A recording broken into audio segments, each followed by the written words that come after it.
The drawing room of Ashwick Park had not changed in 3 years. The same ivory plasterwork curled above the same pale fireplace, the same portraits of dead Vanes stared from their gilded frames, and the same dowager held court from the same high-backed chair, one white hand resting on its carved arm as though the chair itself were a throne. What had changed was the woman standing in the doorway. Or rather, what had been done to her. Cecily Vane stood with her shoulders back and her hands folded at her waist, wearing a dove-gray pelisse that had been brushed so many times the nap had gone flat at the cuffs. She had arrived on foot from the village. She had not been invited. And the 40-odd guests assembled for Lady Ashwick's autumn supper, candles lit, wine poured, faces turning one by one toward the door, watched her arrive in complete and absolute silence. The first person to speak was Lady Dorothea Ashwick herself. She set down her crystal glass with a small, deliberate sound and regarded the doorway without rising. Her voice, when it came, was not loud. It did not need to be. "Miss Vane, what a peculiar evening to choose for your return." The murmur that passed through the room was soft but unmistakable. 3 years was long enough for memory to sharpen into caricature. They all knew the name. They all knew what it had been attached to. The governess who had stolen from the family she served. The woman whose dishonesty had made her unemployable, unreferenced, removed. To the county, Cecily Vane was simply a cautionary tale, a woman of modest education who had reached too high and paid the consequence. Cecily did not flinch. She had crossed the threshold because she had no choice remaining. And the particular exhaustion of a woman with no choices left lends its own kind of steadiness. She looked at the dowager. She looked at the room, and then, at the far end of it, she looked at the man standing alone beside the cold terrace doors. Edmund Vane, the Earl of Ashwick, had not moved since the door opened. He stood with one hand resting on the latch, his coat a dark charcoal against the pale curtains, his profile angled toward the garden. He had not turned. His stillness, though, the particular quality of it, the kind that requires effort rather than indicating ease, told her that he had heard every word. She had not come to see him. She had come because she had finally found what she needed to find, and the truth in her pocket was the only currency she had left to spend. If she did not spend it tonight, in this room, in front of these witnesses, it would be lost by morning. The man who had taken it from her had spent 3 years making sure of that. She stepped fully inside. "I beg your pardon for the intrusion," she said, and her voice was level in a way that cost her. "I have a letter I am obliged to read aloud. It concerns every family in this room." "You have a great deal of nerve," said Lady Ashwick. "Yes," Cecily agreed. "I am aware." The night she had been accused, she had not said a word. She had stood in this same house, in a smaller room, and listened to a man named Mr. Phineas Hartley, cousin to the late Earl, guest of the family, a person of easy charm and careful hands, describe exactly how he had found her with the Ashwick emeralds in her possession. He had been so specific, he had been so sincere, and she had been so stunned by the enormity of it, so certain that the truth would surface on its own, that she had not understood in time what was actually happening. The truth had not surfaced on its own. It never did. She had spent 3 years as companion to an elderly widow in a village 12 miles east, a position arranged quietly by a woman who had once employed her mother and could not bring herself to see Cecily entirely undone. It was not a comfortable position, but it was a position, and it was far enough from Ashwick that she could breathe without encountering the name every day. She had survived. She had kept her head down. And she had, very quietly, kept writing letters. Most of them went unanswered.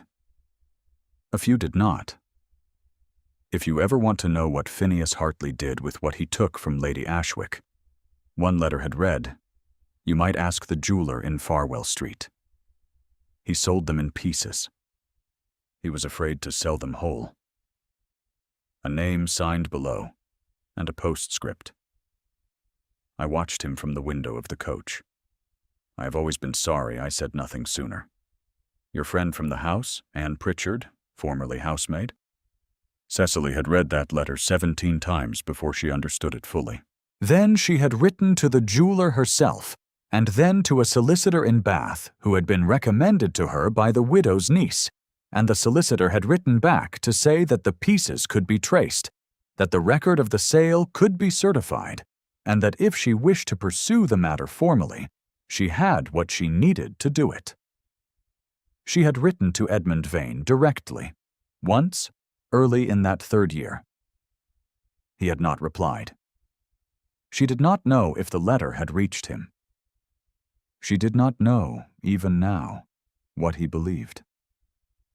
What she knew was that Phineas Hartley was a guest at tonight's supper, that he was standing 4 feet to her left with a glass of claret, and the confident expression of a man who had been safe for a very long time, and that he had not yet recognized her. Miss Vane. The voice came from the far end of the room, and it was not the dowager's. It was Edmund Vane's. He had turned at last, and he stood with his hands at his sides, his face impossible to read from this distance. The candlelight made the line of his jaw look carved from something harder than flesh. His eyes, dark and very still, had found her face. You said a letter. She had not expected him to be the one to ask. She had expected to have to fight for the floor. Yes, she said. She drew the folded papers from inside her pelisse. Her hands were steady. She was grateful for that, at least. 2, in fact. The first is from a former member of this household's domestic staff. The second is a certified statement from a jeweler in Bath who can identify, by hallmark and by cut, 3 of the 4 pieces missing from Lady Ashwick's collection 3 years ago. The room had gone very quiet. They were sold to him, she continued, in the month following my dismissal. Sold in 2 separate transactions by a gentleman whose description he has committed to paper. She paused. I would like to read both documents aloud, with your permission, my lord.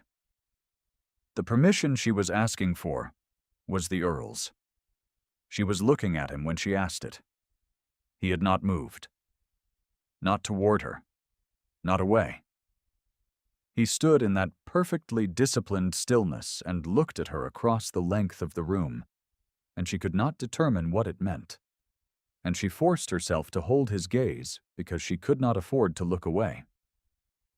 Read them, he said. She read them. She had practiced 3 times that afternoon, alone in the widow's small sitting room, and she had practiced again on the walk here. And still her voice was not entirely free of tremor in the 2nd paragraph of the jeweler's statement. She kept it slow. She kept it clear.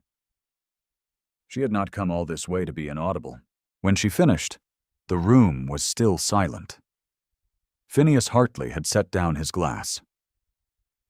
This is, he began, and his voice had acquired a careful quality it had lacked a few minutes ago. A curious claim from a woman with a very particular motivation to fabricate it, Lady Ashwick, I trust you will permit me to say.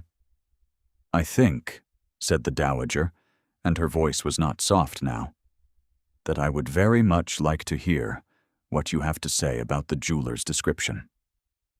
Hartley looked at her. He looked at the room. He looked, finally, at Cecily, and in his face she saw the thing she had suspected for 3 years and never been able to prove until now. He had known she would survive the accusation. He had chosen her precisely because she had no one with sufficient standing to speak for her. What he had not anticipated was that she would speak for herself. He began to say something about coincidence and character references, and the credulity of domestic servants, and the room listened to him with a particular quality of attention that Cecily recognized after a moment as assessment. They were weighing him. She had given them something to weigh him against, and now they were doing it. And the results, visible on face after face, were not what he had hoped for. She had not allowed herself to think about what she wanted from this night, beyond being believed. She stood very still and looked at the floor near the fireplace and let the room work through what it was discovering, and tried not to feel anything yet, because she was not certain she could stop if she started. She heard him cross the room. She did not need to look up to know it was Edmund Vane. She had spent 2 years in this house. She knew the particular cadence of his step, the way he moved through a room with an economy of motion that other men mistook for coldness, and that she had eventually understood was simply the gait of a man who had learned not to want what he could not have. He stopped 3 feet from her. She looked up. His face was something she could not name. It was not what she had expected, whatever she had expected. It was grave and careful, and something else, something that did not have a polite name in polite company. "Miss Vane," he said quietly. "Will you come and sit down?" It was a command. He said it the way he said most things, as a declarative, as though the alternative had not presented itself. She had spent 2 years learning to hear the offer inside the command, and then 3 years unlearning it. And the unlearning came undone in a breath. "I am perfectly capable of standing," she said. "I know you are," he said. "Come and sit down." She sat down, because the honest truth was that her legs were not entirely steady, and because the chair he indicated was near the fire, and she had been cold since before she left the widow's cottage. He did not sit. He stood at the corner of the mantelpiece and looked at Hartley across the room. And the look was not, Cecily noted, the look of a man who was undecided. "Hartley," he said. The other man had been speaking to Lady Ashwick in a low voice. He stopped. "Leave." It was not a loud word. It did not need to be.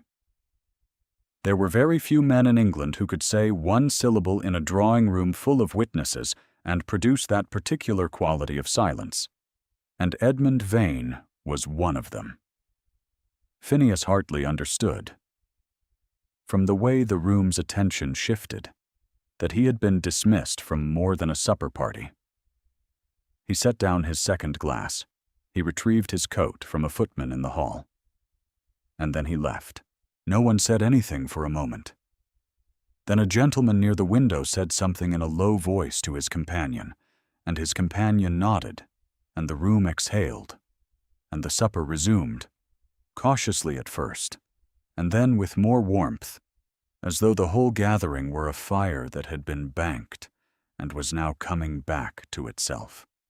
If you are still wondering whether she had any allies in that room, you might tell us in the comments below, and stay close, because what comes next is the part she had stopped believing would ever arrive. Cecily stared at the fire. She was aware of Edmund Vane at the edge of her vision, still standing, still watching the room settle.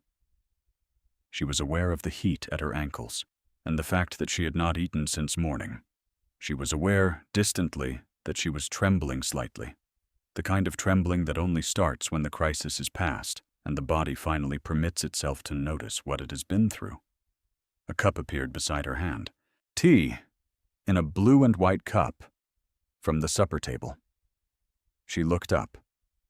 A young maid was retreating already, having placed it with a careful formality that suggested she had been told to do it by someone specific. Cecily wrapped both hands around the cup and looked into it. 3 years. She had carried those letters for 3 weeks, not daring to leave them at the widow's cottage in case they were found, not daring to send them ahead in case they were intercepted. She had walked 12 miles because she did not have the money for a hired carriage, and she had been afraid for the last 2 miles that she would arrive too late, that Hartley would have already left, that she would have missed the only window available to her. She had not missed it. She did not know what came after this. She had not planned past tonight. "You wrote to me." The voice was Edmund Vane's, and she looked up to find that he had taken the chair beside her. He was close enough that she could see the slight weathering at the corners of his eyes, the particular set of his mouth that meant he was choosing his words with care. "A year ago, perhaps 14 months. You did not reply." "The letter was given to me," he said, "by my steward, along with 6 others, during a period when I was in London managing my brother's affairs. I read it in March. You had already left the address you gave." She absorbed this. She thought about the letter she had written. In the widow's sitting room, by the light of a single candle. In the careful hand of a woman who had spent 2 years telling herself she did not expect a reply, and who had spent the following weeks finding out how much she had lied to herself. "I was at the widow's cottage," she said. "Mrs. Fenwick, in Alderham." "I know where you were," he said. "I inquired in September." He looked at the fire. "I owed you a reply. I had intended to come myself. What I had not anticipated was that you would come here first." She looked at the side of his face. She had spent a great deal of time in 2 years of close household proximity, memorizing the side of that face when he was not looking at her, when he was reading at his desk, or speaking to his steward, or standing at the terrace doors, looking out at the grounds, with that particular expression of a man holding something at a careful distance. She had told herself, then and later, that it meant nothing. People memorized faces for all kinds of reasons. "You believed him," she said. 3 years ago. Hartley." A pause.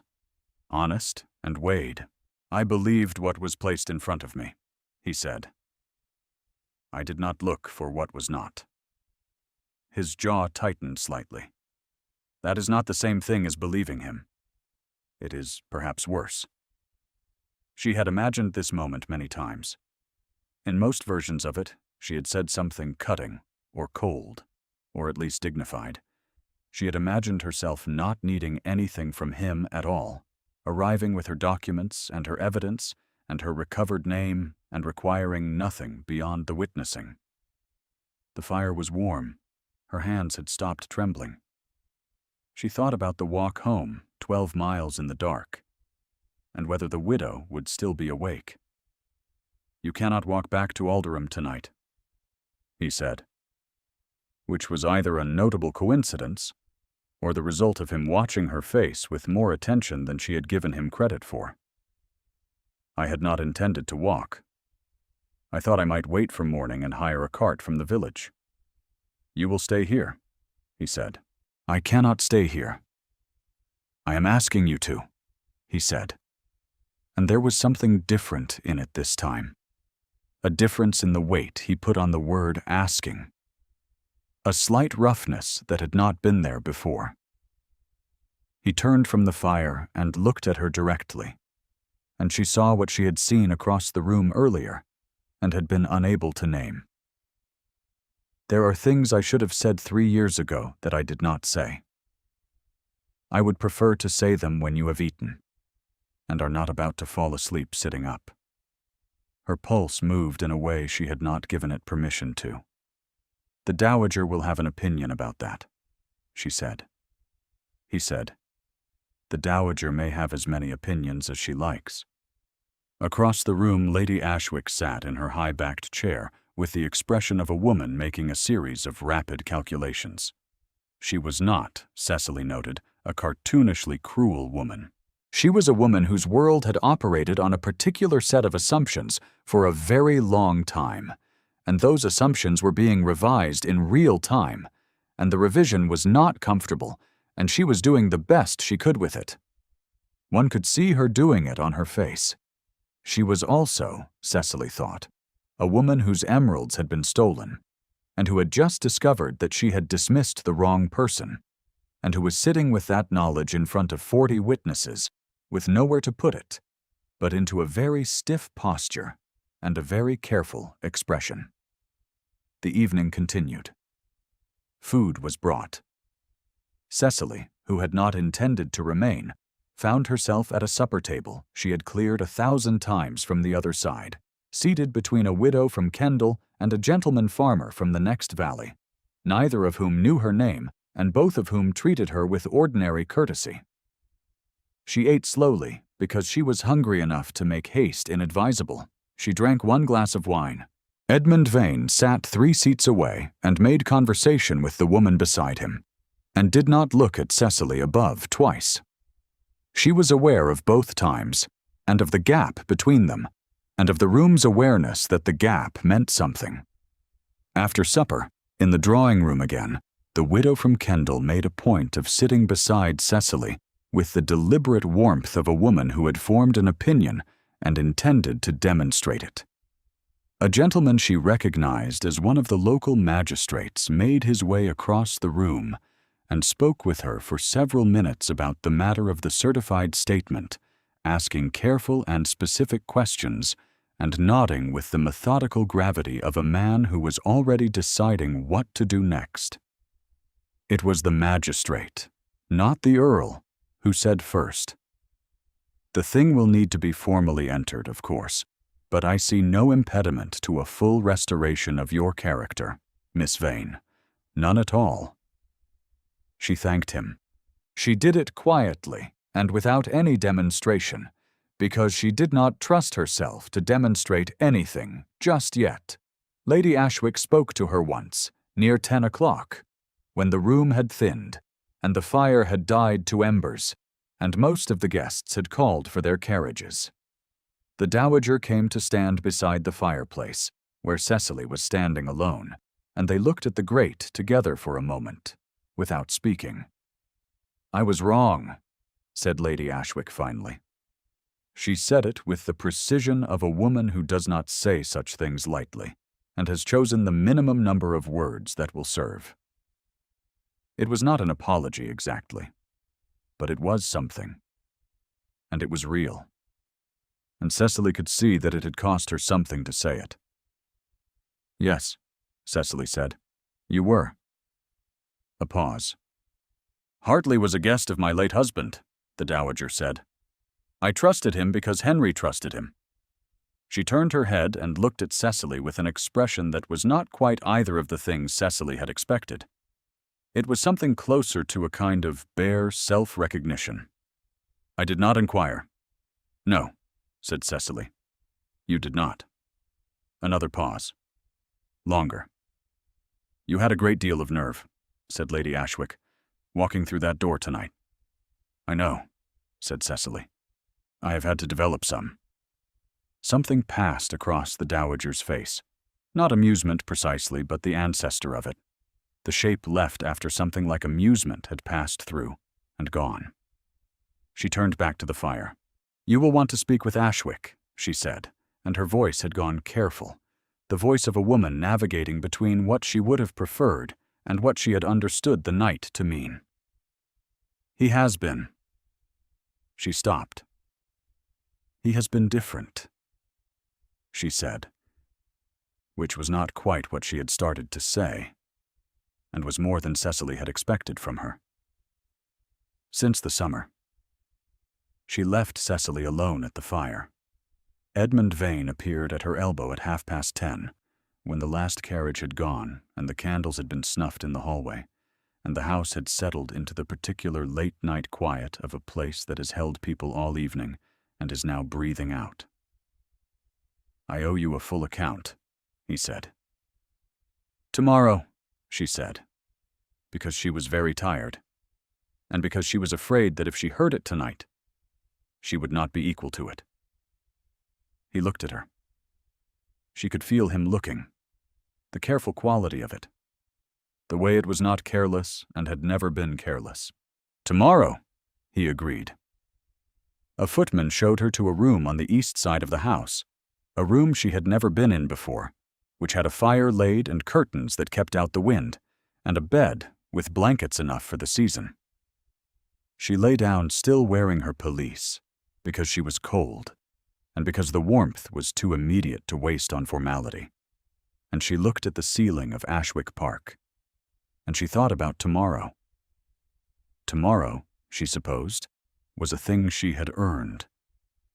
She thought perhaps she had been wondering, without knowing she was wondering, whether the moment of being believed would feel like relief or like restoration. It felt, as it turned out, like neither, or rather like both, so thoroughly folded into each other that they could not be distinguished. It felt like having carried something very heavy for a very long time, and setting it down in a room where the floor was solid, and finding that your hands did not know quite what to do with themselves, now that they were empty. She slept. Edmund Vane spent what remained of the night in his study. He had sent his man away at 11 and sat alone with the fire and a letter he was composing with more drafts than he was accustomed to requiring. He was not, by nature, a man who struggled with precision. He had found, in his 34 years, that most things could be said clearly if one was willing to mean them, and that the difficulty most men encountered when writing important letters was that they were not entirely certain what they meant. He was certain of what he meant. The difficulty was that he had been certain, in a version of himself he did not particularly admire, that what he meant did not bear saying. His elder brother had died 2 years past, a fact that had changed nothing and everything. It had given him the earldom, the house, and the particular loneliness of a man who had spent his adult life at a useful distance from his own wants, and was now required to inhabit a house large enough to make that distance audible. He had been, before the title, a younger son with a military career and a capacity for usefulness that had substituted, tolerably, for everything else. After the title, there had been fewer places to be useful, and more rooms, and a great deal of time in the evenings to think about what he had not done 3 years ago when he should have done it. He thought about what she had looked like in the doorway.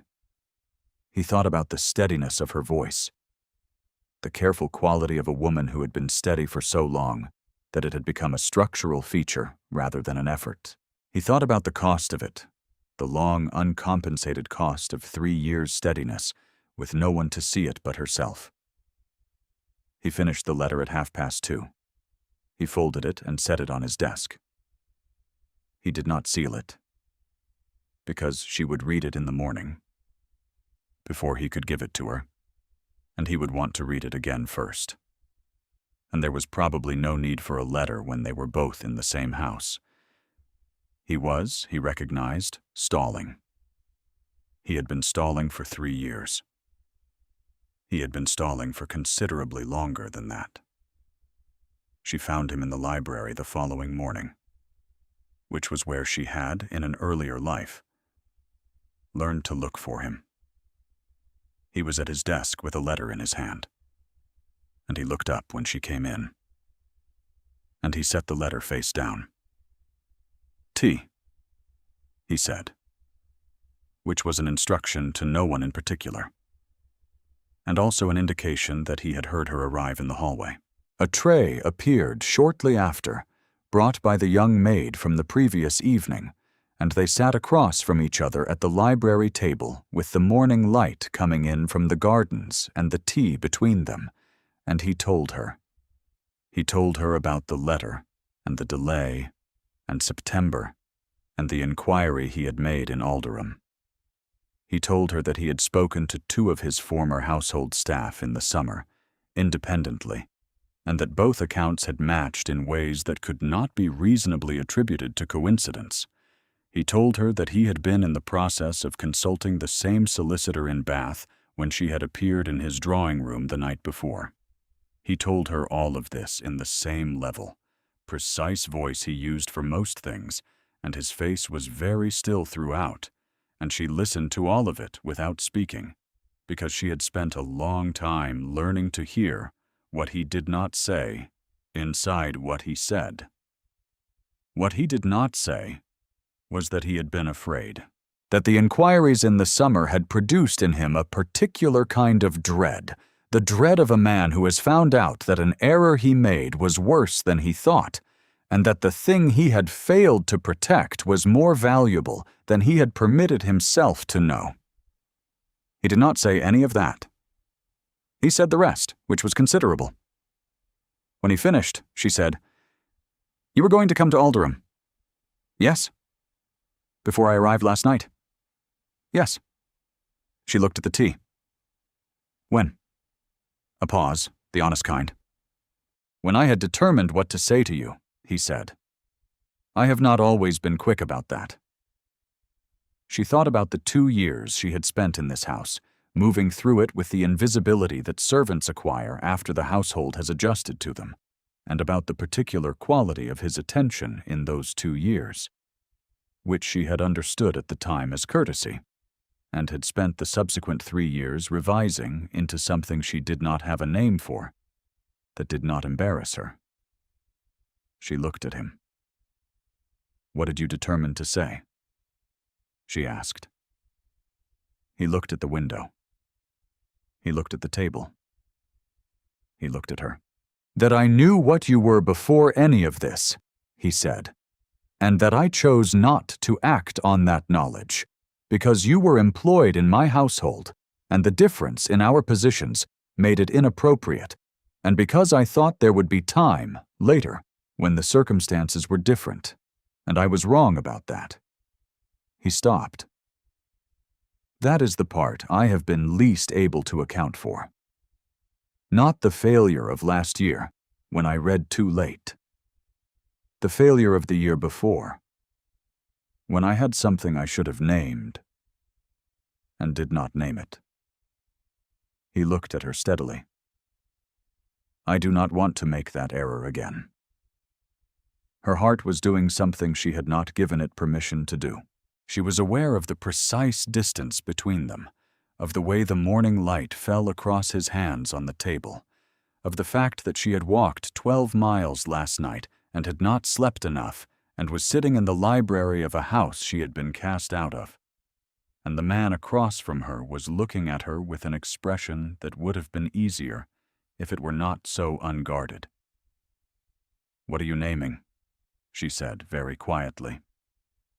"You," he said, with the economy of a man who has spent all night composing something longer and has found it reduces, in the end, to a single syllable. The pause that followed was not uncomfortable. It was the pause of 2 people who have been careful for a very long time and are finding that care has become, suddenly, unnecessary. She reached across the table. She did not take his hand. She set her fingers alongside his, not quite touching, the lightest possible adjacency, and she felt him go very still the way he went still when something had surprised him, which was rarely, and which he generally did not permit to show. "Then you should know," she said, "that I am not easy to employ. I have opinions about the management of a household. I do not care for being instructed in matters where I am already competent. And I walked 12 miles last night in shoes that were not adequate to the purpose, and I intend to say so." His face did something that took her a moment to identify, because she had only seen it twice in 2 years, and she had spent those occasions trying to pretend she had not noticed. He almost smiled. "I will endeavor," he said, "to take all of that into account." She let out a breath. It was an undignified breath, the kind that had been held for approximately 3 years, and it was not how she had planned to conclude this conversation. She found, looking at his face, that she did not particularly mind. The county heard the rest of it in pieces, the way counties always do, each piece landing in a different sitting room and acquiring a slightly different shape by the time it arrived.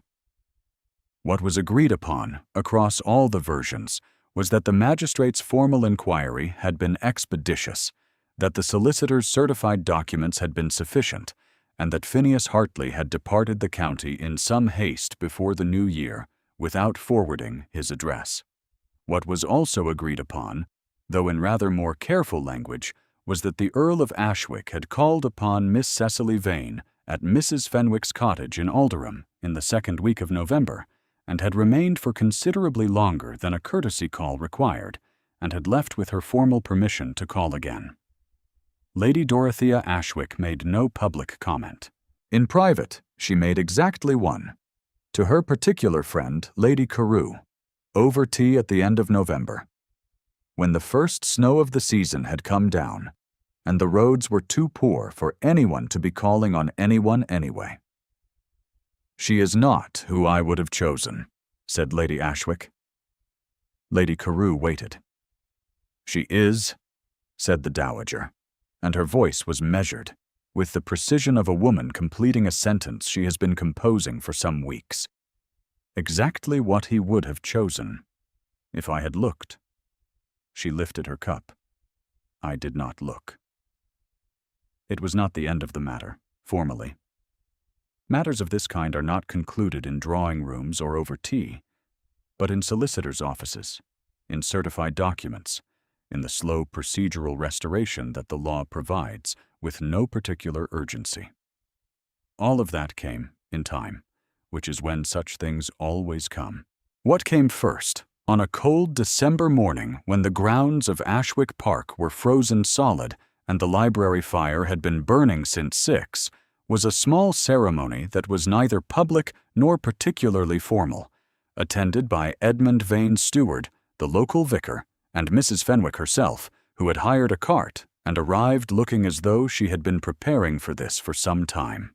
Cecily had been wearing her grey pelisse again, because it was the warmest thing she owned, and Edmund had looked at it once without saying anything, and then had sent for the housekeeper, who produced a heavier mantle lined with wool that had belonged, she said, to the late Countess, and had been in a chest in the gallery for 4 years. It was dark green and slightly too large at the shoulders and warm enough to make everything more manageable. She wore it when they walked out to the grounds afterward, the frozen grass crunching under their feet, the sky the flat white that comes before heavy snow. He walked beside her, not ahead. This was not a small thing, and she was aware of it. "The letter," she said, because she had noticed it on his desk that morning, and he had put his hand over it before she could read it. "The one you were composing last night. What about it?" "You never gave it to me." "No," he said. She waited. He looked out across the grounds, the bare trees at the park's edge, the stone wall of the kitchen garden, the gray sky promising weather. "I said what I wanted to say," he said. "In the library. The letter was a draft." "What did it say?" A pause. "That I had been wrong, that I had known the quality of your character before the accusations were made, and had held myself at an appropriate distance because of the difference in our circumstances, and that I had told myself the distance was correct, when in fact it was convenient, and that the events of the past 3 years were in part a consequence of that convenience." He stopped. It said several other things of a more particular nature. What particular nature?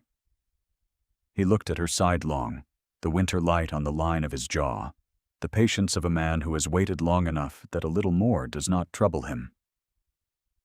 "The kind," he said, "that it would have been improper to commit to paper before this morning." She held the edge of the green mantle closed at her throat. The cold was very clean and very still, and from somewhere on the grounds a bird called once and was silent. She thought about the letter she had written him 14 months ago, at a small table in the widow's cottage, by the light of a candle that had been burning down. She had not said what she meant in that letter either. She had said what was defensible, what was dignified, what could be received without placing her in a position more exposed than the one she was already in. "I would have liked to read it," she said. He did not answer immediately, Then he said, "I will write you another." She looked at him. The light had shifted, and she could see his face clearly, and it was the face of a man who was not performing patience, but was actually, genuinely, in possession of it, and who had carried that patience through the past 14 months, without much expectation of the morning he was currently in the middle of. She reached out and set her hand in the crook of his arm, because the ground was frozen and it was a reasonable precaution against slipping, and for no other reason that she was prepared to articulate in the cold air of December on the grounds of Ashwick Park. He covered her hand with his, lightly, the way a man does when he is being careful not to hold too tight. They walked. The snow came down that afternoon, first in light scattered flakes and then in earnest, covering the frozen ground and the bare trees and the kitchen garden wall in the specific quiet that snow produces, the hush that falls over a landscape when the world has decided to pause. Cecily sat in the library at the window and watched it come, and the fire was at her back, and on the table beside her was a fresh sheet of paper, folded once, with her name on the outside in a hand she recognized. She opened it. It was not long. It was written in the same level, precise language he used for everything, stripped of all the qualifications she suspected had existed in earlier drafts. It said what it meant. It asked what she thought she had not been asked yet, which was not whether she had feelings for him, but whether she would consent to have those feelings in the same house and the same rooms and the same county for the remainder of her life, on the understanding that he intended to spend that life demonstrating, in whatever ways she found useful, that she had been seen. She set it down on her knee. She looked at the snow. She thought about the worn gray pelisse folded now over the back of a chair in the room she had slept in, and the green mantle hung by the library door, and the 12 miles she had walked in shoes that had not been adequate, and the letter she had read aloud in this house's drawing room in front of 40 witnesses who had eventually, imperfectly, but truly, seen what they were looking at. Outside, the grounds of Ashwick Park went white. The bare trees held the snow in their branches without bending. She picked up a pen. If this is a love story you would have wanted to witness from the beginning, we would be glad to have you with us for the next one. Leave us a comment and let us know you stayed. She wrote one line on the back of his letter, folded it, and set it where he would find it. Yes,